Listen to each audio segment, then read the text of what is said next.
Good evening বন্ধুরা, তোমরা এখন কী করছো? আজকে আমি সুইমিং করতেছি। সুইমিং 15 মিনিট টাইম আছে বলে আমি একটু মিনি পার্ক চলে গেছি দোলনা।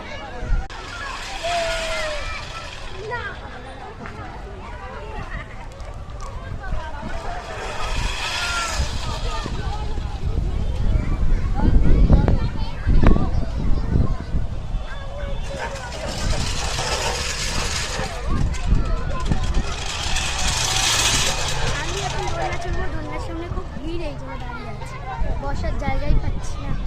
একটু জোরে জোরে দে, ভয় পাচ্ছিস? অনেকদিন পর মিষ্টি সোনা দোলনা চড়ছে, তুই ভালো লাগছে? ওয়াও ওয়াও, তোকে বলে একটু তাড়াতাড়ি বেরা, একটু মনে হয় একটু ঠেলে দে।